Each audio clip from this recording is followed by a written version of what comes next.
welcome back. Quick update, and then I'm going to follow a little update with a 7-minute or so video talking about the props. So I'll get to that in a second. So I've got a little over 10 hours on my plane now doing phase one. I'm doing a, grab this, the EAA Flight Test. It's a task-based phase one. I bought this, it was inexpensive, but I bought this from EAA, and this is the more where they spell out what they want you to do, and then they have a little flip book that you can have in the cockpit, which is in my cockpit. But anyway, this is the bigger book, so it comes with 2 books and some other stuff. So the basically the idea is that every time you go up, you're accomplishing a mission. So you're testing particular things. So I wanted to talk about a few of the things that I've come up with. And obviously phase one, you're trying to be careful. You're protecting your engine, yourself, your airframe, all that. But then you're trying to test things. You're testing your stalls, and you're testing, you know, that your avionics are calibrated right and all that. So in the last video, I talked about my COM1 wasn't working. I also talked about I was having a magnetometer miscompare. Both of those I got resolved. I fixed the antenna. It was just a loose fitting. And then I recalibrated the magnetometer. I believe I outlined that in the last video, but now I've flown several times with it. No more warnings. It's all working great. But in the subsequent hours, I've also run into a couple of other challenges. One, I was going to do an altitude speed test, which is the EAA wants you to do that for testing fuel pressures, oil pressures, oil temperatures, all that sort of stuff. Because higher altitude, less dense air, and kind of push it so that you're looking. This is because I'm at the 10-hour mark. So I did that, and I ran into a problem immediately. So what was happening was my RPMs, even though I have an Airmaster prop, which is different from many more builders, newer builders with Sling, but also anybody who's watching this that's not building a Rotax powered, will have a little different situation. But I have an electronic prop controller. I have an electric constant speed prop by Airmaster. So basically what was happening is my prop controller was electronically limiting how coarse the prop would go.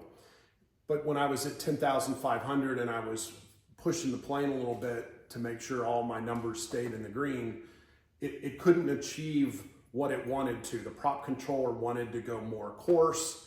The limit switch was stopping that. So it was giving me a fast green on the coarse side of the Airmaster prop controller.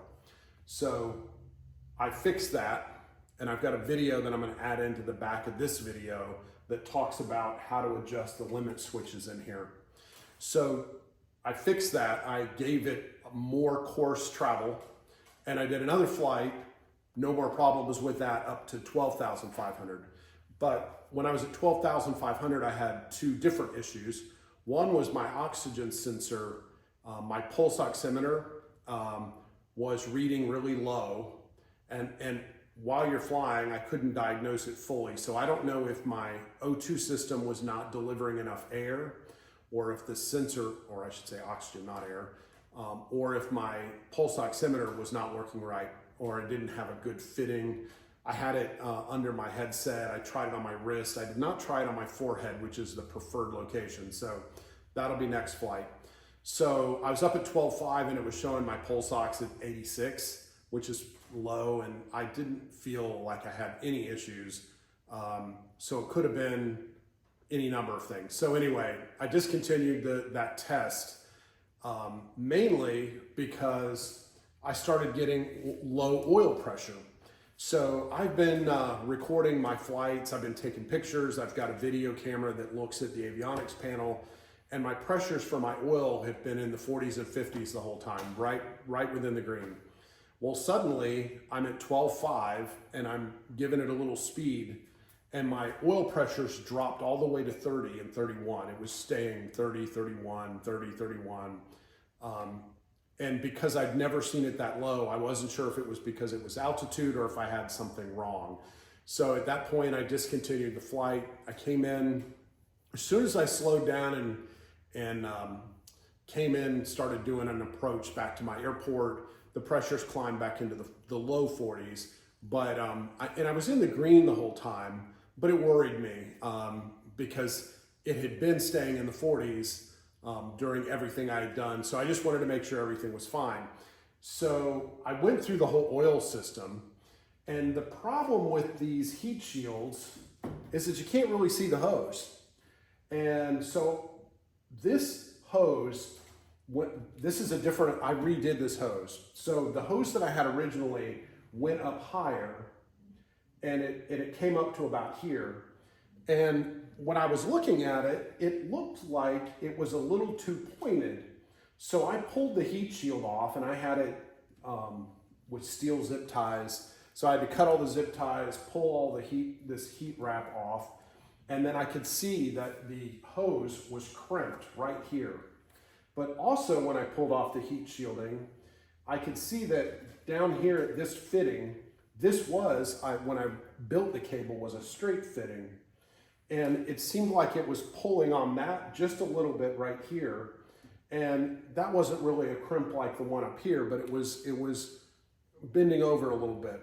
So what I did was I bought a new piece of hose. I didn't have enough to do this. And then I changed this from a straight fitting to a 45 fitting coming off of the oil cooler. And then I rebuilt this hose. And then I rewrapped it in the same thermal wrap. So since then, I haven't been able to fly again. I just did this yesterday. But this morning I did get a few minutes, and I warmed up the engine and didn't have any leaks. It came up to temperature. The pressures were right where they should be. So I'll have to test this at altitude again to really make sure that I have definitely resolved the issue. But in reading about these hoses, this is a Teflon aramid wrapped anti-static hose. They say if you ever actually get a crimp in it, that you really should just replace it. So that's what I did. So what I did was I lowered it a little down, a little lower than what Sling actually shows in the manual. I think they have it like 580 millimeters long, but for my installation, that was just too high. And I think with heat and pressure, it just sort of, in vibration, it developed a kink at the very top up here. And so now what I've done is I've changed out this fitting to make it a more proper sort of flow. And then I've lowered it so that and shortened the hose so that this is a nice soft bend. So I think this will probably resolve my issue. But I didn't get to fly today. The weather was just super windy and cloudy, and it was low VFR. I'm still in my first 12 hours of flying. I'm only flying in perfect conditions. So anyway, that was resolved today. And another little issue that I had was I felt like I didn't have enough elevator trim. So the up trim, the book has you calibrate it to +5 on the up and 25 on the low or whatever. But the way my trim controller, I can't get that many degrees of swing. So that's like a 30-degree swing of the trim tab, and I can't get that much out of that setup, and I redid it, I don't know, 100 times. I actually replaced the whole trim tab, and that didn't solve my problem. So I still get a pretty good swing, but what I did was I didn't feel like I had enough up trim. So what I did was I recalibrated it so it was a little more up and a little less down. And I did one flight since I adjusted that, and I feel like it's more like I like it. So it's still within the parameters of what Sling gives you, because I think it's ±3 degrees on the up and the down, but it's just shifted a little more to the up by just 2 degrees for me. So that's what I did. So that was another issue. I think I mentioned the comm already, fixed the comm, fixed the magnetometer, still working on the O2 issue, prop controller, or the prop limit, electronic limit switch, oil. But everything else is, these are all minor little tweaks, and that's the whole purpose of phase one. So just working through the little things that I'm not happy with, getting them all resolved, and hopefully I'll get to fly. I don't know, weather tomorrow is not great, so maybe on Thursday I'll be able to fly again.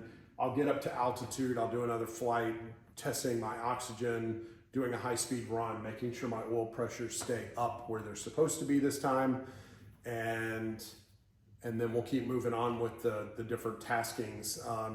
So anyway, I'm gonna attach a little 7-minute video about the electronic limit switch on the end, and you can watch that if that applies to you. Again, Airmaster prop controller. But thanks for watching, and more to come. Okay, I want to talk about the prop real quick. I went up to, I'm still doing my phase one, obviously. I mean, I just started flying my plane in the last few days. But I went up to 10,000 feet and was going to do a speed run, which is part of the phase one. If you do the EAA book, they want you, they're more concerned with temperatures and pressures and making sure everything stays in the green. Well, when I got up to 10,000 feet, opened her up to, try to do a speed run for a few minutes, this green light that's going in and out of focus was blinking. Well, when I was up in the air, I didn't know what that meant, but I could tell that my RPMs were creeping up because I had wide open throttle going on, because I was just gonna do a little 3 or 4 minute speed run. Well, when I got back on Earth, I realized that the blinking green meant that the prop wanted to go more coarse, and it couldn't because it was hitting the electronic limit switch. So that's not a bad thing, and evidently this is fairly common to the Airmaster on slings, is that it needs to be adjusted. So this is the coarse, this is the fine. And the reason you know which one is which is because the one is here. So it's left and right, the one is up there. So, and what you basically do is I did 2 things. So I put a piece of tape on here, and I sliced it and put a piece of tape, and then I drew a line. So the fat line is where I started. And then the fat line up and down is the coarsest I could go. Then I turned it as fine as I could do, and I drew another line so it corresponded when it was in the fine position. So then what you do is you loosen this lock nut 2 turns, and I put a little red mark on there to mark where I started. So I turned it twice. Then you can't really see it, but this, hold on, there we go. This little plastic thing inside the lock nut is another little plastic nut. And I went through half my wrenches before I found one that would grab that and turn it tighter. So I turned it 2 turns. Then I went back and tightened the lock nut to spec. I can't remember, it's not very tight. It's like 0.7 foot-pounds, but it's in the Airmaster book. And then what that got me, if you can see the difference between the fat line and that shorter line, that's how much coarser, and so it's grabbing more air, the prop got. It's like 2 and a bit millimeters. So from here to here is now the swing of the prop, from as fine as it'll go for takeoff to as coarse as it'll go for high speed, high altitude running. So I don't really know how much that's going to get me. I don't know if that's too much or if that's not enough. But I'm running out of nut here to grab. So I'm thinking that's about as much as I can get out of this and still have room to tighten it down. And what it does is you can't see it, but it's moving. There's a switch in here that it's moving its position so that it allows this to turn, but not turn so much that it hits the hard stops. I guess the hard stops are set at like 38 degrees. And what the book says is the factory sets the limit here to 28 degrees. So I have 10 degrees to play with. I don't know what a little over 2 millimeters equates to in degrees for the prop. I don't even know how I would measure that, you know, when you're looking at this thing. So I didn't move it very much. And then we're gonna do another altitude test, and I'm gonna do the same drill that I did the other day, get up to 10,000 feet. I was actually at 10.5 and put the pedal down and see if the prop is happy or if it keeps flashing green. If it's happy, then we're good. If it's not, if it's still flashing green, then I can back up the steps and turn it just a little bit more. So obviously this has a cover, and let me go grab that and I'll show you the cover.